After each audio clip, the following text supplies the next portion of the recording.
Right तो पहला question for the day, ठीक है, आपके सामने है, क्वेश्चन सॉल्व करेंगे। क्वेश्चन लिख रहा है a solid body rotates about stationary axis with an angular retardation alpha is equal to k root omega, where omega is the angular velocity of body. Find the time after which body will come to rest if at t is equal to 0 angular velocity of body was omega naught. ठीक है, तो ऐसे questions को किस तरीके से tackle किया जाता है हम लोग आज पहले तो वो सीखेंगे। आई नो मैक्सिमम स्टूडेंट्स एक ही चीज में कंफ्यूज रहते हैं कि सर फिजिक्स के क्वेश्चंस दिखते बड़े इंटरेस्टिंग है लेकिन सॉल्व करो तो समझ नहीं आता कि सॉल्व कैसे करना है, स्टार्ट नहीं कर पाते हम, इनिशिएट नहीं कर पाते हैं। ठीक है, तो पहली बात तो मैं आपको एक सिंपल फंडामेंटल समझा रहा हूँ। कभी भी किसी प्रॉब्लम को सॉल्व करना है तो सबसे पहले गिवन लिखो। ये गिवन सिर्फ दिखावे के लिए नहीं होता, सुंदर दिखाने के लिए नहीं होता है। यहाँ पे मैं गिवन लिख रहा हूँ, आपको लिखने की जरूरत है, फटाफट जो जो लग रहा है ना, चल रहा है जो, उसको फटाफट लिख दो। ये पहली चीज गिवन है इस क्वेश्चन में। आगे बढ़ो, वो कहता है ओमेगा एंगुलर वेलोसिटी कोई काम की चीज नहीं है। फाइंड द टाइम, तो टाइम फाइंड करना है, मतलब टी के आगे क्वेश्चन मार्क मार दो, पता लग जाए क्या फाइंड करना है। After which body will come to rest at T is equal to 0। Body will come to rest मतलब फाइनल ओमेगा 0 होगा। Angular velocity of the body was omega naught. Omega naught initial velocity है। निकालना है क्या, time निकालना है। Alpha दिया हुआ है, ओमेगा फाइनल पता है, ओमेगा इनिशियल पता है, ओमेगा नॉट है, तो अपने को टाइम निकालना है।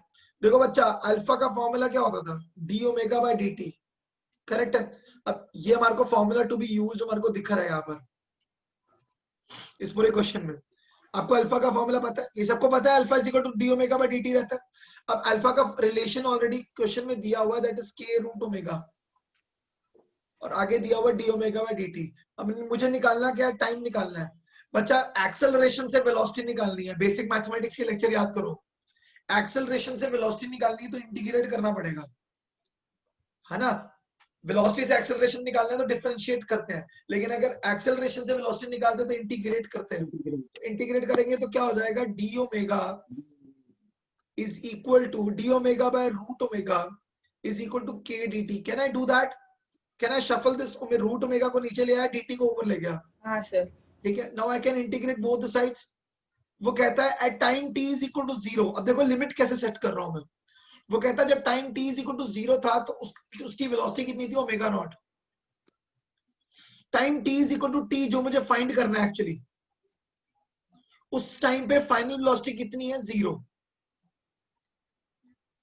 करेक्ट। तो लिमिट सेट होगी। लिमिट कैसे सेट की, दोबारा बोल रहा हूं, सुन लो ढंग से। Time t is equal to 0 पे इनिशियल वेलोसिटी थी omega naught. Time t is equal to t पे फाइनल वेलोसिटी कितनी बोल रहा है, वो 0 हो गई। गिवन डेटा कंप्लीट हो गया।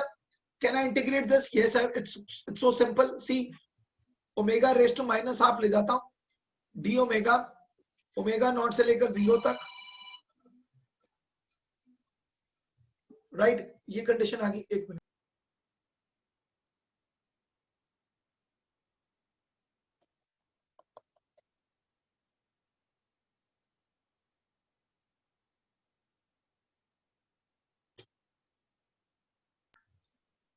ओके, ये आ जाएगा। इसका मतलब के डी टी को इंटीग्रेट पहले कर सकते हैं, के कांस्टेंट है, इंटीग्रेशन से बाहर निकाल दिया, इंटीग्रेशन ऑफ dt रह गया 0 से लेकर t तक। अब इंटीग्रेट करो, x रेस्ट पावर n का फॉर्मूला क्या होता था, x rest power n plus 1 upon n plus 1। So omega rest power minus half plus 1 upon minus half plus 1। Limit क्या आ जाएगी, लिमिट आ जाएगी ओमेगा नॉट से लेकर 0 तक। यहाँ पे आ जाएगा इंटीग्रेशन ऑफ dt आएगा t, लिमिट आएगी 0 से लेकर t तक। यहीं पे सॉल्व करूंगा मैं, अगले पेज पे नहीं जा रहा। ये क्या हो जाएगा, omega rest power plus half upon half, limit क्या है, ओमेगा नॉट से लेकर 0 तक, के upper limit minus lower limit, upper limit minus lower limit. यहां पर भी यही आएगा, 2 ऊपर आ गया, 2 बाहर निकाल दूंगा, 2 0 है ऊपर अपर लिमिट, रूट ओमेगा आ रहा है, लिमिट क्या है, ओमेगा नॉट से लेकर 0 तक, यह आ जाएगा के टी। अब देखो जरा बच्चा क्या आ रहा है, 2 0 minus root omega naught is equal to K T. देखो आंसर नेगेटिव नहीं हो सकता क्योंकि ऑब्वियसली देखो इसमें रिटार्डेशन दिख रहा है, तो एक्चुअल में मुझे जब यहाँ पे अल्फा ले रहा था तो मुझे माइनस लेना चाहिए था, क्योंकि अल्फा नेगेटिव है, तो यहाँ माइनस लगाओ, यहाँ माइनस लगाओ, यहाँ माइनस लगाओ, यहाँ पर माइनस आ जाएगा। देखो हर जगह माइनस आ जाएगा, तो ऑटोमेटिकली ये आंसर माइनस अंदर जाएगा तो प्लस हो जाएगा, मतलब 2 root omega naught is equal to K T. तो टी का आंसर आ गया 2 root omega naught by K. This is the answer for this problem. Question इतना टफ नहीं है, मैंने ज्यादा लिखा है। अगर आप एक्चुअल में ऐसी कोई प्रॉब्लम आपकी किसी भी जेई या नीट में आती है तो आप लोग देखिए, आपको सिर्फ इंटीग्रेट करना है, 2 स्टेप में आंसर आ सकता है। This is I am explaining, that is the reason I am like doing it on a longer run. लेकिन एक्चुअल में आप लोग 2 पन्नों में खत्म कर सकते हो चीजों को। अच्छा सॉरी, 2 पन्ने बोल रहा हूँ, 2 लाइनों में, 2 steps and you are done. Problems are not tough, you have to understand the process how we are doing it. जिन्होंने इंटीग्रेशन अभी तक नहीं देखा है, I think this question will give you a kick that you have to watch it. You have to watch it and you have to complete it right away. खत्म करिए, ठीक है। लेक्चर सबके सामने है, देखना चाहते हैं आप देख सकते हैं। किसी को लिंक चाहिए मुझे बता दीजिए, मिल जाएगा।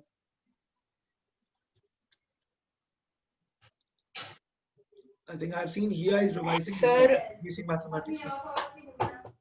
सर या सर वो थर्ड लास्ट स्टेप में आपने वो कैसे किया, -2 ब्रैकेट में 0 माइनस रूट एंगुलर वेलोसिटी, वो ओमेगा 0 वाला। ओमेगा 0 वाला क्या क्या बेटा, क्या कहाँ पे? ये थर्ड लास्ट स्टेप यहाँ पर। हाँ, वो ब्रैकेट के अंदर माइनस था ना, मैंने माइनस बाहर निकाल दिया, कोई फर्क नहीं पड़ता यार, अंदर मत लिखना। ले, माइनस था ना, मैंने माइनस बाहर निकाल दिया, तो -2 आ गया बाहर। अब -2, अब upper limit minus lower limit लगाएगा तो माइनस। ओके सर, हाँ ठीक है बच्चा? हाँ सर, ठीक है बेटा।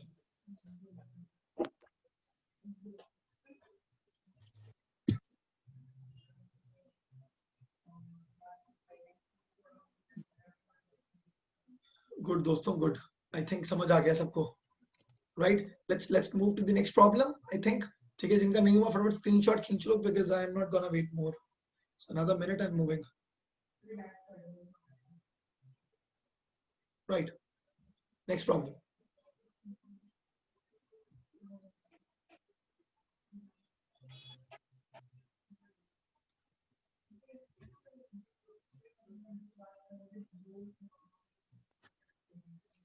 Next problem everyone, I think quite simple, आप लोग बड़े आराम से कर सकते हो इस क्वेश्चन को। जो मैंने बोला उस तरीके से सॉल्व करिए।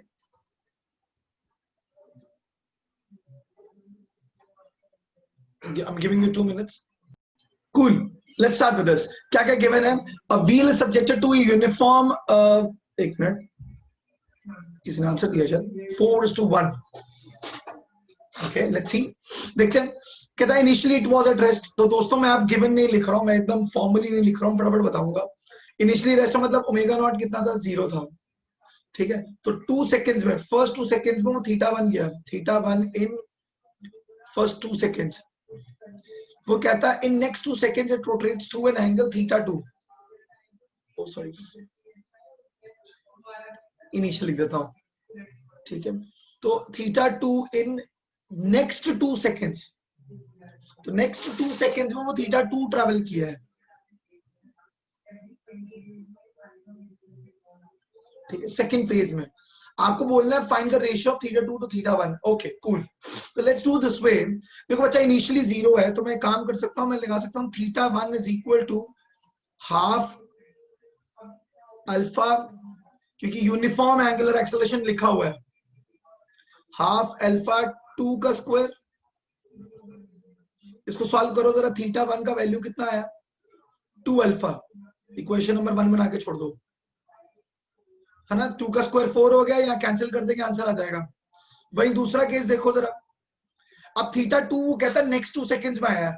इसको इतना कॉम्प्लिकेट करने से अच्छा मैं काम करता हूँ, θ1 प्लस θ2, ये टोटल इसने 4 सेकंड में ट्रेवल किया, इसका मतलब मैं देखो सिंप्लीफाई करके दे रहा हूँ, हाफ अल्फा 4 का स्क्वायर कर दूं सीधा, तो 16 मतलब 8 अल्फा आ गया, θ1 प्लस θ2,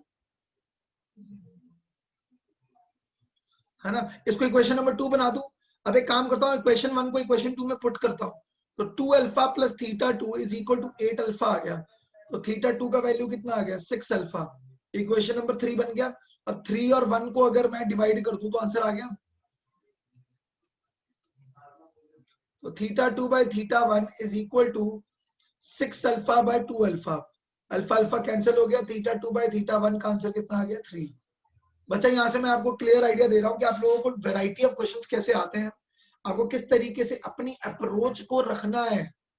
तो अब इन चीजों को डेली डे अपनी प्रैक्टिस में इंक्लूड करिए कि न्यूमेरिकल सॉल्व करने ही करने हैं।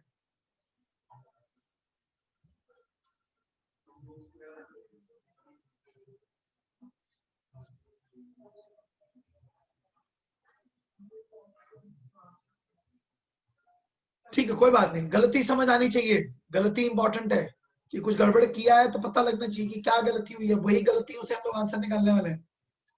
ठीक है, आगे बढ़े। क्वाइट सिंपल, लेकिन it's not tough, right? You getting it कि क्या फीलिंग समझ आ रही है? जितने कॉन्सेप्ट पढ़े हैं 2 लेक्चर में, वो कॉन्सेप्ट कैसे यूज हो रहे हैं, राइट? नेक्स्ट क्वेश्चन मूव करें। Okay, next question.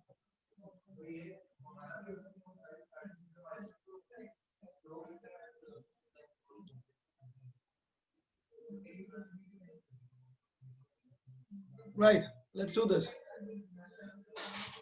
Let's do this. A particle is projected at a speed u. ठीक है, इसको जरा सोचिए, जरा एक मिनट देता हूँ। हाईएस्ट पॉइंट पे निकालना, वैसे it's quite simple. Radius of curvature निकालना है at the highest point of a trajectory of projectile. बहुत ही सिंपल है बच्चा। अगर एक प्रोजेक्टाइल को हम लोग एक मतलब क्रिएट करें, वेलोसिटी u से एक बॉल को फेंका with an angle theta,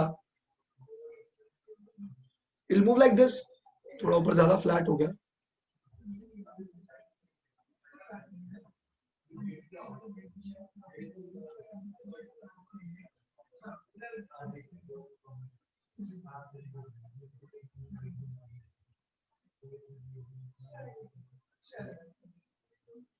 Goes like this. This is the maximum height. Correct है दोस्तों। अब मैक्सिमम हाइट में फ्लैट होगा ना प्रोजेक्टाइल, मैंने जानबूझ के बनाया वो। मैक्सिमम हाइट पे जाओगे तो उसकी स्लोप 0 होगी, स्ट्रेट पैरेलल रहेंगी, है ना? dy बाई dx कुछ नहीं होगा। करेक्ट बात है ना? स्लोप ऐसी होती है, सीधी हो जाएगी तो स्लोप 0 हो गई। तो अगर dy बाई dx 0 हो जाएगा तो रेडियस ऑफ कर्वेचर निकालना देखो कितना आसान है। आपको याद होगा मैंने कॉम्पिटिटिव पॉइंट ऑफ व्यू से रेडियस ऑफ कर्वेचर का फॉर्मूला सिखाया था। That was 1 plus dy by dx का स्क्वायर का power 3/2 by d square y by d x square. Correct, याद होगा?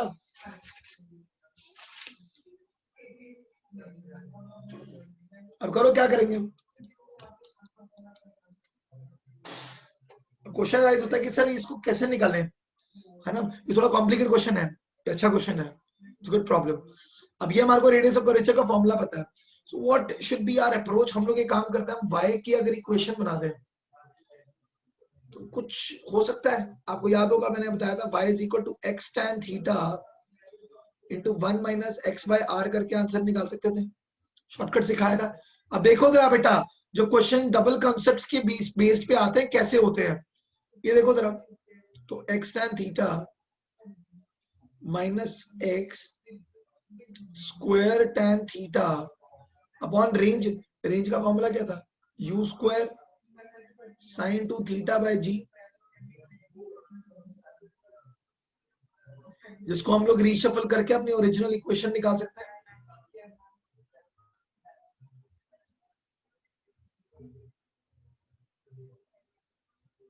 ये y की इक्वेशन आ गई।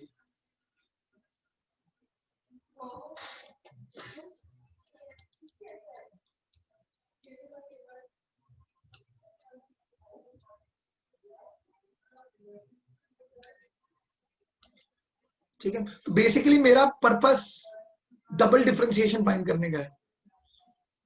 समझ आए इस बात को?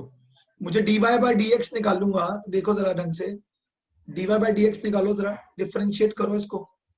ये क्या हो जाएगा? x tan थीटा है तो x आ गया, सॉरी tan थीटा आ गया, x तो 1 हो जाएगा ना, tan थीटा कांस्टेंट टर्म है, तो tan theta minus 2xg upon 2u square cos theta, तो 2 कैंसिल हो गया, ये आ गई स्लोप। ये हमें पता है हाईएस्ट पॉइंट पे क्या है बेटा, मैंने क्या बताया, हाईएस्ट पॉइंट पे स्लोप कितनी है बच्चा, 0 0, राइट, फ्लैट है। तो अगर 0 से इक्वेट करेंगे तो आंसर क्या आएगा। आगे चलते हैं नेक्स्ट पेज में, कोई बात नहीं, इतना लिख लो पहले।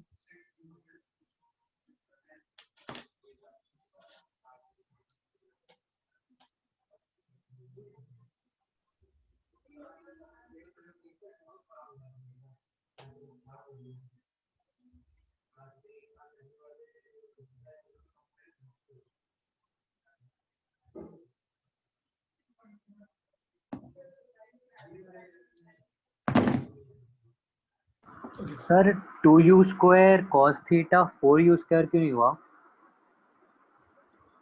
डिनोमिनेटर साइन में? टू थीटा का फॉर्मूला क्या है, 2 sin थीटा cos थीटा, तो ऊपर का sin थीटा और यहाँ का sin थीटा कैंसिल हो जाता है, cos स्क्वायर थीटा आना था, स्क्वायर भूल गया बस,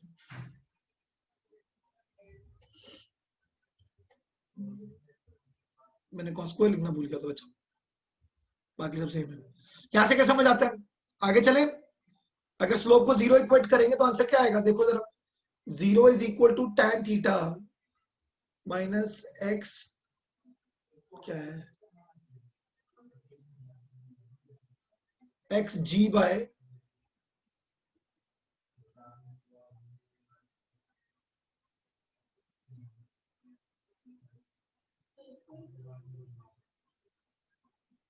tan थीटा के बराबर होगा। यहां से हमें एक समझ आता है,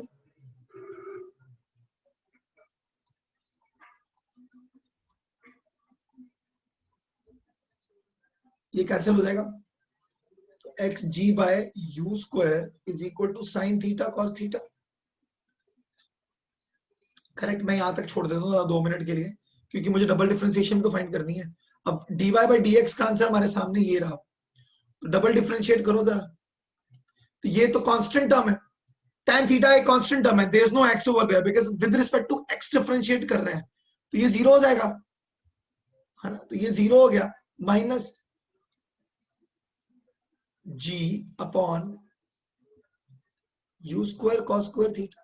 बस इसकी भी जरूरत नहीं थी, मैंने जो एक्स्ट्रा किया यहाँ पर इसकी जरूरत नहीं थी, ऐसे ही किया मैंने फालतू में, ठीक है, जरूरत नहीं पड़ेगी। हाँ बस ये आ गया, हमारे को थीटा पता है, यू पता है, जी पता है, ये आ गया। अब रेडियस ऑफ कर्वेचर का फॉर्मूला क्या था, 1 प्लस 0 का कुछ भी फायदा नहीं है,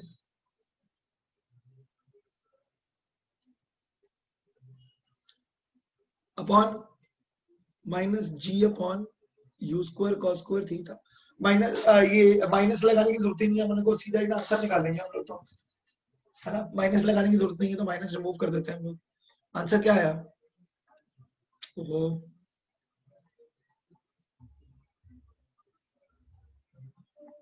आ गया आंसर, ये रेडियस ऑफ कर्वेचर है। मैं गुड क्वालिटी क्वेश्चन बीच में कराता रहूंगा, ऐसे ड्रॉप करता रहूंगा, जो क्वेश्चन एक्चुअल में टफ है इसको स्टार मार्क कर दीजिएगा, ये अपने रिवीजन में रखेंगे हम लोग।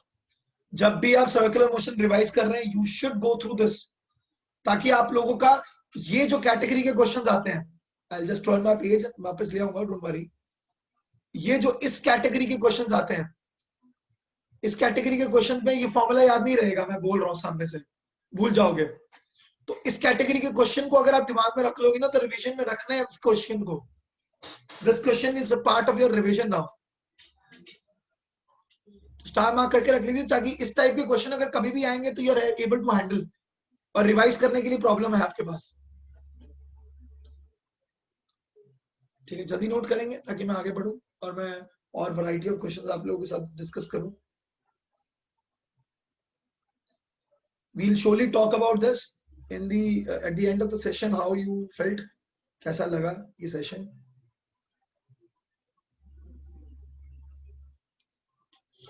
Cool, let's move ahead.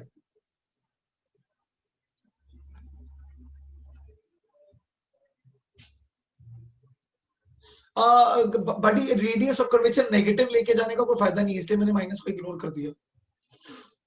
I can do that, I can do this, okay fine, ले, अब ठीक है। रेडियस ऑफ कर्वेचर का मॉड ले लेते हैं फॉर्मूला में, तो नेगेटिव आ भी जाता तो ऑटोमेटिकली पॉजिटिव हो जाएगा। अब ठीक है, सिंस रेडियस ऑफ कर्व से एक नंबर चाहिए ना मुझे, नेगेटिव पॉजिटिव, तो वो डायरेक्शन दिखा देगा। रेडियस चाहिए तो रेडियस में क्या डायरेक्शन है, सो दैट इंप्लाइज मैं माइनस को इग्नोर कर देता हूं। Cool. I'm moving to the next page and to the next problem.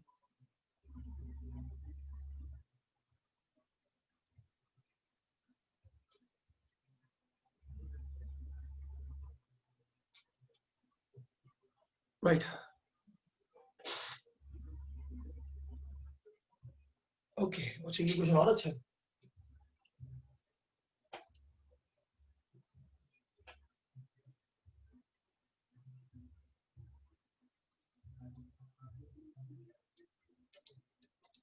Similar type question आ गया, देखो फॉर्मूला यूज होगा, मैं साइड में लिख ही देता हूँ, ये लाइन के इधर लिख देता हूँ, हमें फॉर्मूला पता है, देखो ऐसे फॉर्मूला याद हो जाएगा बच्चा।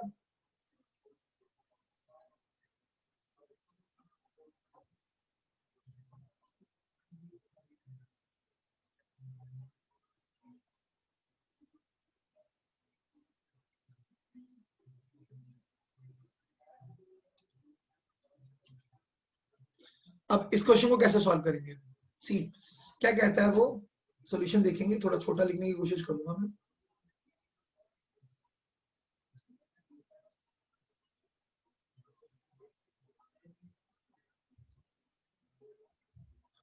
एक बिल्डिंग है, stone is throne horizontally from the tower, तो मतलब एक बंदे ने सीधा एक स्टोन फेंका, यहां से सीधा स्टोन फेंकेगा, तो इस कंडीशन में मतलब क्या हो गया, देखो गिवन डेटा में क्या हो गया, थीटा इज इक्वल टू 0 है इसका मतलब। तो अगर मैं y की इक्वेशन लिखूं x tan थीटा माइनस, अब आप मुझसे पूछ रहे थे, आपको याद होगा कि इक्वेशन कैसे याद होगी सर, देखो याद होगी ना, अब लगता है ये आसान है याद करना, है ना, या फिर आप फटाफट x बाय आर लिख के फटाफट आर की वैल्यू डाल के भी लिख सकते हैं, तो आपको याद हो जाएगा, बहुत बहुत मुश्किल नहीं रहा अभी जिंदगी में, ठीक है, तो इसको याद कर लिया। अब सिंस थीटा एंगल 0 है तो ये cos स्क्वायर थीटा का वैल्यू 1 हो जाएगा, और ये टोटल टर्म ही 0 हो जाएगी, तो y इज इक्वल टू क्या हो जाएगा, minus g x square upon 2u square, है ना, if theta is equal to 0 तो ये बन जाएगा, इक्वेशन बन गया। अब y पता लग गया, अब मुझे क्या करना है, मुझे 3 सेकंड के बाद उसका स्लोप निकालना है, करेक्ट, तो मैं dy बाई dx डायरेक्टली निकाल दूंगा, मैं इतना परेशान क्यों हूँ, dy बाई dx निकालो जरा, minus 2gx upon 2u square, सही बात है ना, g बाहर आ गया, 2u स्क्वायर बाहर आ गया, x स्क्वायर का डिफरेंशिएशन क्या होगा 2x, तो 2 और 2 कैंसिल हो गया, so minus gx by u square.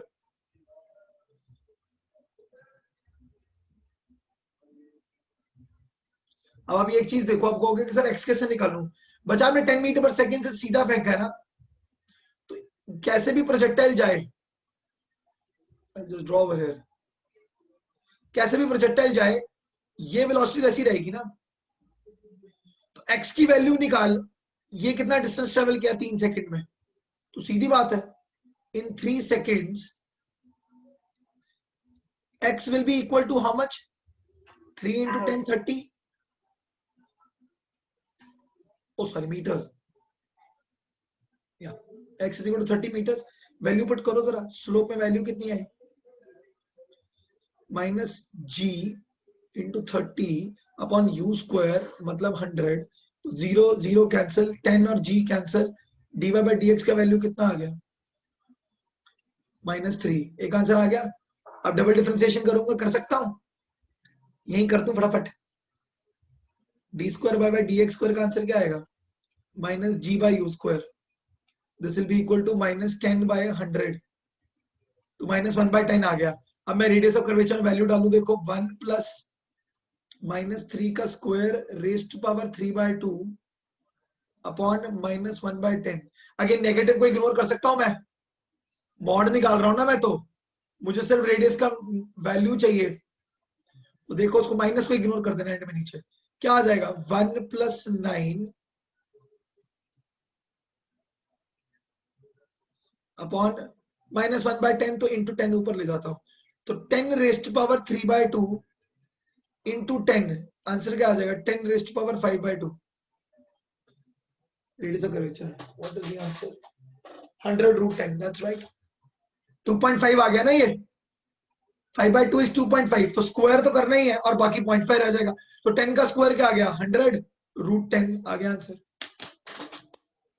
भाई दोस्तों, आई नो सीधा मैं एकदम लेवल ऊपर ले आया हूं आप लोगों के लिए, लेकिन आपने टॉपिक कंप्लीट कर दिया है.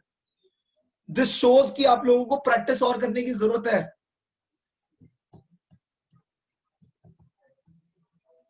बच्चा मैं आपको एक चीज बताता हूं, अगर आप लोग न्यूमेरिकल्स मतलब चैप्टर का कंटेंट खत्म हुआ है, बेसिकली एक दो प्रॉब्लम्स ही सॉल्व हो पाती हैं while we are going into the topic, है ना. टेक्स्ट खत्म करने के बाद न्यूमेरिकल्स करने में ज्यादा मजा आता है, क्योंकि बार बार वो टॉपिक पढ़ाना नहीं पड़ता. ये नहीं बोलना पड़ेगा कि अरे आगे पढ़ोगे. तो मैं आप लोगों को यहाँ पर यही समझाना चाहता हूँ कि अगर आप ऑलरेडी अपनी प्रैक्टिस करके खुद से चैप्टर खत्म हुआ, आपके पास टाइम है, आप प्रैक्टिस करके आएंगे ना, तो आपको मैं अच्छे अच्छे लेवल ऑफ प्रॉब्लम्स ऐसे क्लास में करवा सकता हूँ. तो मेक श्योर आप लोग इसको देखिए, आपकी फायदे की बात है. अगर आप लोग चाहते हो कि हमारा ये सेशन न्यूमेरिकल सेशन इफेक्टिव रहे, तो आप लोग अपनी प्रैक्टिस अच्छे से करके आइए, तो ऑटोमेटिकली आप लोगों का कॉन्फिडेंस एक अलग लेवल पे गेन होगा. ठीक है, ठीक है सर. हाँ जी. सर वो जो आपने डिफरेंशिएशन किया ना, वो जो बीच वाले स्टेप में, हाँ जी. 2gx वाला 2gx, तो उसमें आपने 2u स्क्वायर का नहीं किया, सिर्फ g माइनस अच्छा gx. मेरी बात समझ, इसमें जरा देख, g कांस्टेंट है, 2 कांस्टेंट है, u कांस्टेंट है, ये तो कांस्टेंट्स हो गए ना. तो माइनस g/2u स्क्वायर कांस्टेंट बाहर आ जाएगा, x स्क्वायर का डिफरेंशिएशन 2x आएगा. Okay sir. समझ आया आर्या? हाँ हाँ. ठीक है, आगे बढ़ रहा हूं मैं. Let's move ahead. ठीक है, तो अगर आज किसी को थोड़ी, आज क्लास खत्म होने के बाद किसी को थोड़ी गवार वाली फील आई, तो इट्स अ गुड थिंग. यही फीलिंग लाने के लिए मैंने क्लास लाया हूं. क्लास रखी इसलिए है, मैं चाहता हूं फील करो. Excuse me sir. यस बेटा. सर मेरा वो अभी 5 मिनट में केम क्लास है, तो सर मैं लीव कर सकता हूँ ना? ठीक है, चलेगा. Okay sir, thank you sir. Thank you.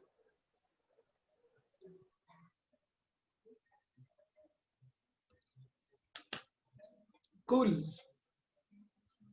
Let's see this. It's a similar type of problem जो हम लोगों ने आज के लेक्चर में स्टार्टिंग में ही किया था. मस्कीटो वाला प्रॉब्लम है, HCV से इंस्पायर्ड प्रॉब्लम है ये भी.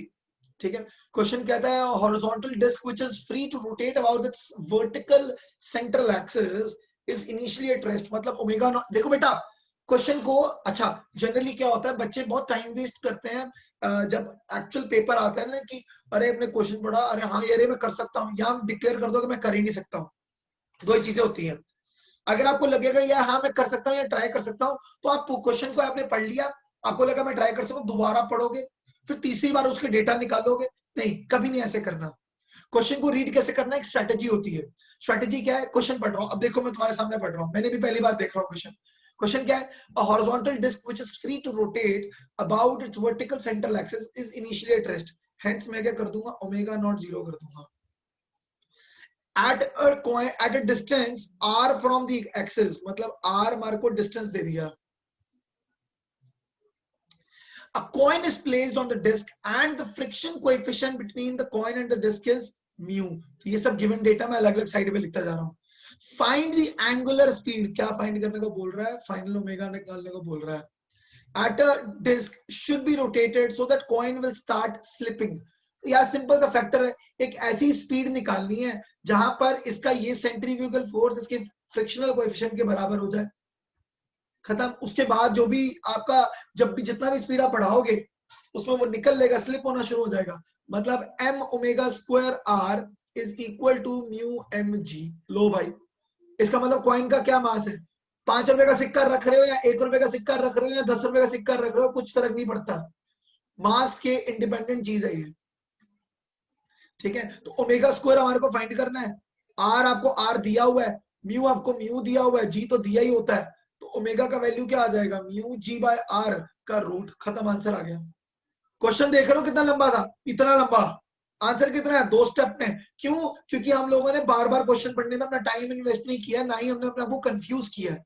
हमने वन गो में क्वेश्चन पढ़ा और हम लोगों ने ये देखा कि ओके इस क्वेश्चन को अप्रोच क्या करना है, वो आपको यहां से समझ आ गया.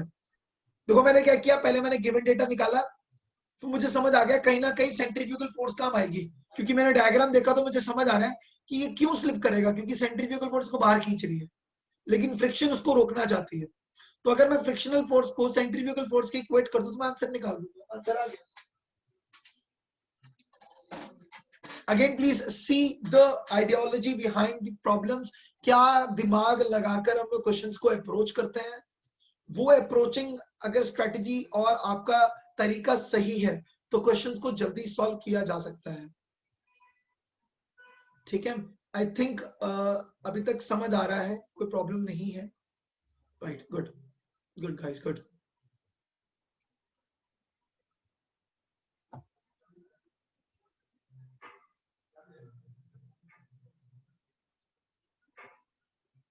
सर पहले वाले क्वेश्चन और इसमें क्या डिफरेंस था? कोई डिफरेंस नहीं था, एग्जैक्टली सेम क्वेश्चन था। उसमें बस आरपीएम दिया हुआ था तो ओमेगा फाइंड करने को बोला था, जहां पे आपको आरपीएम को आरपीएस में कन्वर्ट करना है, ओमेगा निकाल लेंगे, आप वैल्यू पुट करेंगे और आंसर आ जाएगा। Okay sir.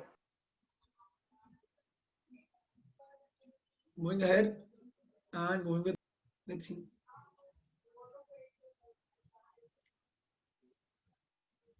ये इजी है यार, ये कर सकते हो। क्वेश्चन देखेंगे please everyone. When a road of a circular turn is dry, the maximum permissible speed for taking a turn on it is 10 meters per second. Find the maximum turning speed on a wet road when the friction coefficient between road and tire reduces to half. It's so simple. दो लाइनों का answer है। वही question आ कराऊंगा।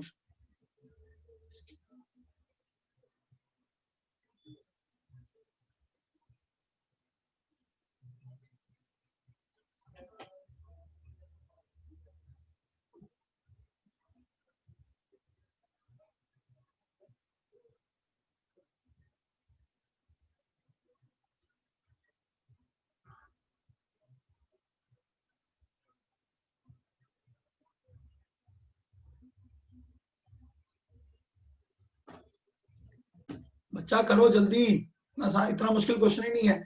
आपको we दी हुई है, से स्पीड सर्कुलर रोड पे कितना है, इसका वैल्यू आपको ऑलरेडी दिया हुआ है 10 है। अब वो क्या कहता है, ये क्या था, ड्राई रोड पे था, वेट रोड पे क्या हो जाएगा, वो कहता म्यू आधा हो गया, तो v dash is equal to mu by 2 r g. Sir 10/√2। बिल्कुल, वेरी गुड। अब देखो root mu r g by root 2 को अलग अलग कर देते हैं। रूट म्यू आर जी का वैल्यू ऑलरेडी हमारे को 10 दिया हुआ है, तो 10/√2 आ जाएगा, आंसर आ गया। 10/√2 लिख दो, 5√2 लिख दो, एक ही बात है। 5√2 कैसे लिख दिया, देखो 5 × 2/√2 लिख सकता हूँ, तो ये कैंसिल होकर √2 रह गया, तो आंसर 5√2 भी हो सकता था। तो ऑप्शन के ऊपर अगर ये ऑप्शन नहीं दी तो ये ऑप्शन दी होगी। इससे एक और बात समझ आई, दिमाग हमारा ओपन रखना है, ऐसा नहीं करना है सही करते हुए भी हम लोग सोच रहे कि अरे यार ये तो ऑप्शन में नहीं दिया हुआ है, सिंप्लीफाई कर सकते हैं हम उसको ऐसे। तो मैं आपको वो भी दिखा रहा हूँ कि ये भी ट्विस्ट आते हैं और बच्चे सिली मिस्टेक कर जाते हैं, इसमें नहीं करनी है।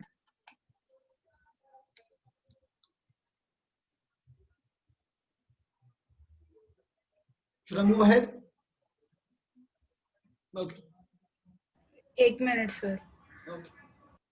जल्दी कर लो।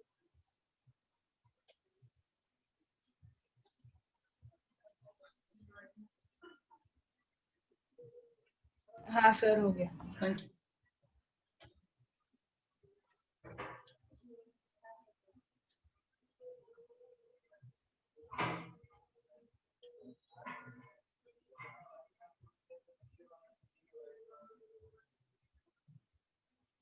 मैं रेडियस ऑफ कर्वेचर के और क्वेश्चंस नहीं कर पा रहा, मैं आप लोगों को दूसरा प्रॉब्लम देता हूँ, कुछ ज्यादा ही प्रॉब्लम होगी। रेडियस ऑफ कर्वेचर इतना क्वेश्चन नहीं आते थे, मैंने करा दिया। लो भैया, आखिरी प्रॉब्लम दिन का, सॉल्व आप खुद करेंगे।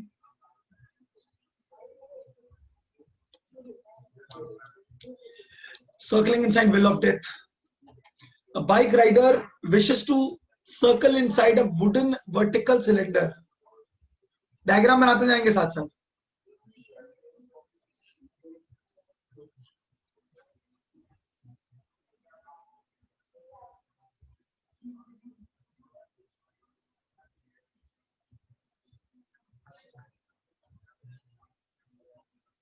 सॉरी ये नहीं टर्न हो रहा, आई एम रियली सॉरी, हाँ, of radius 5 meters with speed 5√5, मतलब यहाँ पे बाइक है वो मूव कर रही है with speed of, sorry tangential speed आएगी,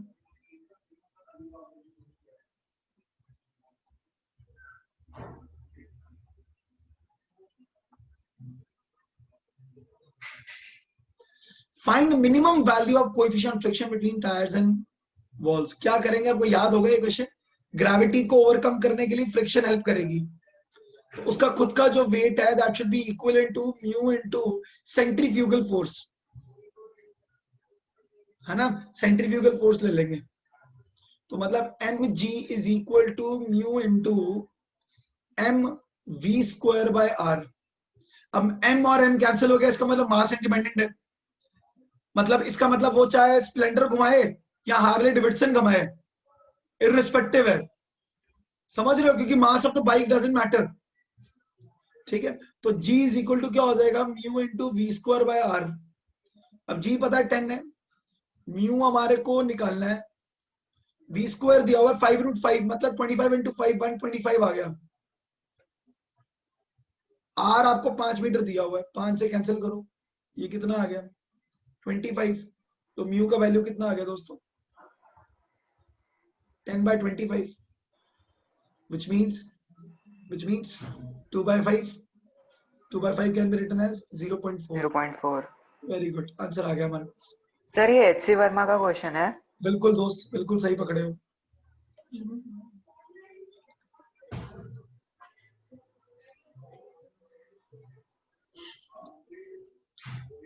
कूल है भाई, समझ आई बातें? हाँ सर।